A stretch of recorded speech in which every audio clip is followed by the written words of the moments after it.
নমস্কার, আমি জ্যোতিষ আচার্য শিপারিয়া আবার আপনাদের সামনে চলে এলাম।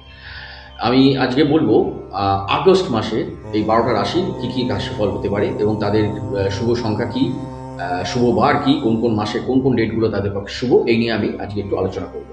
তো আমি তার আগে আগস্ট মাসের ভূমিকাটা বলে নিই, আগস্ট মাসের গ্রহের অবস্থানগুলো যেটা বলে নিচ্ছি।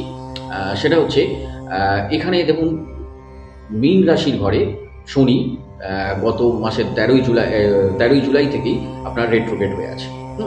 তো এখানে মীন রাশির ঘরে আছে এবং বৃহস্পতি, এরা হচ্ছে দীর্ঘকালীন গ্রহ। বৃহস্পতি বসে আছে আপনার মিথুন রাশির ঘরে, যিনি এখনও থাকবেন প্রায় প্রায় ১০ মাস মতো। হ্যাঁ, এবার রাহু বসে আছে কুম্ভ রাশির ঘরে। এরা হচ্ছে দীর্ঘকালীন গ্রহ, অনেক দিন ধরে থাকে। এরা রাহু ১.৫ বছর থাকবে, বৃহস্পতি ১ বছর থাকবে, শনি ২.৫ বছর থাকবে ওখানে মীন রাশি ঘরে। যাই হোক, কিন্তু এই এই মাসে অনেকগুলো বিভিন্ন রকমের রাজযোগ তৈরি হচ্ছে। সেটা হচ্ছে কি না, যখন শুক্র যখন বৃহস্পতির সাথে কানেক্টিং হয়ে যাবে এই মাসটায়, সেটা হচ্ছে আপনার গজলক্ষ্মী একটা রাজযোগ তৈরি হবে। আবার শুক্র বুধের সাথে যখন কানেক্টিং হবে তখন লক্ষ্মীনারায়ণ যোগ তৈরি হবে। সুতরাং আবার মঙ্গল এই ২৮শে জুলাই চলে আসলো আপনার কন্যা রাশির ঘরে। ২৮ জুলাইতে কন্যা রাশির ঘরে ঢুকে যাবে মঙ্গল, তাই শনির সাথে একটা সমসপ্তম যোগ তৈরি করবে। সেখানে কিছু রাশির পক্ষে একটু চ্যালেঞ্জ ও কিছু রাশির পক্ষে অপ্রত্যাশিত ঘটনা দারুণ ভালো হয়ে যেতে পারে। তো কাদের কাদের ভালো হবে, কাদের কাছে খারাপ হবে, সেটা নিয়ে আমি আলোচনা করছি। তবে একটু জাস্ট ভূমিকা দিয়ে না, ঘোরের পজিশনগুলো বলে দিলাম। তো এখানে প্রথম দেখুন, মাসের শুরুতে আপনার বুধ কিন্তু বক্রিয় অবস্থায় কর্কট রাশিতে আছে। কর্কট রাশিতে আছে, সেখানে রবিও আছে। তো ন্যাচারালি বুধ এখানে কিন্তু বক্রিয় অবস্থায় আছে। ঠিক আপনার ১১ই আগস্টের পর বুধ কিন্তু সরাসরি মানে মার্গী হয়ে যাবে, সরাসরি হয়ে আপনার কর্কট রাশিতেই থাকবে। এটা হচ্ছে একটা ব্যাপার। আর চন্দ্র আপনার এখানে চন্দ্র আছে কর্কট রাশিতে, চন্দ্র রবি মানে এই সিচুয়েশনে।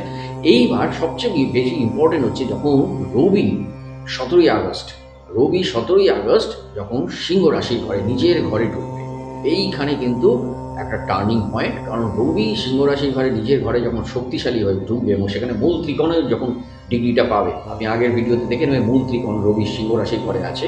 তো সেখানে কিন্তু অনেক রাশির পক্ষে খুব দারুণ পজিটিভ মানে একদম দারুণ পজিটিভ দিক তৈরি হয়ে যাবে। হ্যাঁ, কারণ ১৭ই আগস্টে রবি যখন সিংহ রাশির ঘরে ঢুকবে এবং শুক্র যখন আপনার বৃহস্পতি থেকে অষ্টম মানে শুক্র যখন কর্কট রাশির ঘরে ঢুকবে, শুক্র যখন কর্কট রাশির ঘরে ঢুকবে বৃহস্পতিকে ছেড়ে দিয়ে, তখনও কিন্তু অনেকের পক্ষে দারুণ ব্যাপার, মানে খুবই সুন্দর। তো যাই হোক, এই একটা ভূমিকায় ভোরের পজিশনগুলো বললাম। আর চন্দ্র তো মোটামুটি ঘুরতেই থাকছে ২.৫ দিন করে, প্রত্যেকটা গ্রহের সাথেই কানেক্টিং হবে এবং সেখানে তাদের সাথে যে যোগগুলো ঘটাবে সেই গ্রহ, আমি সেটা নিয়ে আমি আলোচনা করছি। তাই প্রথমে মেষ রাশি দিয়ে শুরু করছি। মেষ রাশিতে দেখুন, মেষ রাশির যেটা হচ্ছে বললাম মঙ্গল হচ্ছে রুলিং প্ল্যানেট। সে কিন্তু মেষ রাশিতে ২৮শে জুলাই আপনার ষষ্ঠে যাচ্ছে, মানে কন্যা রাশির ঘরে ঢুকছে, সেখানে ষষ্ঠ কানেক্টেড। কিন্তু মেষ রাশির একটা বিপরীত রাজ্য হচ্ছে, কারণ মেষ রাশি নিজেই বৃশ্চিক রাশির ঘর অষ্টম, তাহলে অষ্টম পতি গিয়ে ষষ্ঠে যাচ্ছে, তাই এটা কিন্তু একটা বিপরীত রাজ্য।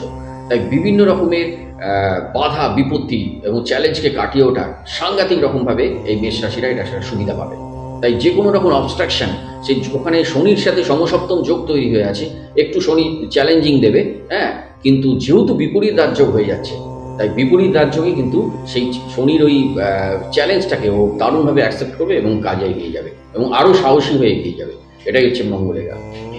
মঙ্গল হচ্ছে, যারা দেখুন চাকরিতে একটা আমি প্রমোশন দেখতে পাচ্ছি মঙ্গলে, যারা মেষ রাশির চাকরিতে প্রমোশন আছে, যারা নতুন মানে পুরনো বিনিয়োগ করেছিলেন ব্যবসায়, তাদের কিন্তু লাভ দেখা যাচ্ছে এই মাসটায়। এবং পারিবারিক শান্তি বজায় থাকবে। তবে কথাবার্তার মধ্যে একটু সংযম হওয়া ভালো, যেহেতু শনি মঙ্গল সমসপ্তম দৃষ্টিতে দেখছে একে অপরকে, তাই কথাবার্তার মধ্যে একটু রূঢ়তা বা কর্কশ এসে যেতে পারে, সেটাকে একটু সংযম হতে হবে। এমনি শান্তি বজায় থাকবে। আর খাওয়া দাওয়ার ব্যাপারে কিন্তু স্বাস্থ্য ভালো, কিন্তু খাওয়া দাওয়া বাইরের খাবার কিন্তু একদম খাওয়া যাবে না এই মাসটা। হ্যাঁ, বাইরের খাবার একদম একটু অ্যাভয়েড করে ভালো হবে। আর কারণ আর একটা জিনিস হচ্ছে, যারা ওই যে বললাম যারা কিন্তু বিদেশে ব্যবসা করছে, কারণ শনি আপনার দ্বাদশ হয়ে আছে, 12th। টুয়েলভ হচ্ছে বিদেশকে, যারা বিদেশে ব্যবসা করছে তাদের কিন্তু পথ খুলে যাবে, আবার আরও নতুন লোকের সাথে যোগাযোগ হবে, কারণ বৃহস্পতি আপনার নবমপতি বৃহস্পতি, সে থার্ড হাউসে বসে আছে, সে কিন্তু আপনার নবম স্থানকে বিদেশের স্থানকে দিচ্ছে। তাই যারা বিদেশে যারা ব্যবসা করছে তাদের কিন্তু মেষ রাশিতে পথ আরও খুলে যাবে এবং ওখান থেকে উন্নতির যোগ দেখা যাচ্ছে। এবার বলবো মেষ রাশির শুভ সংখ্যা কি এই মাসের জন্য। মেষ রাশির শুভ সংখ্যা হচ্ছে 1, 9, 18, ওকে। এবং শুভ তারিখ মাসের 6, 9, 11, 22, 25 এবং শুভ বার হচ্ছে মঙ্গল, শুক্র, রবি। এই 6, 9, 11, 22, 25 যদি এর মধ্যে আপনারা ডেটগুলোতে যে কোনো শুভ কাজ করুন, অনেকটাই সফলতা দিচ্ছে। এবং যদি মঙ্গল, শুক্র, রবিবারের যে ডেটগুলো হচ্ছে সেখানেও কিন্তু আপনাদের সফলতা দেবে। ওকে, নমস্কার।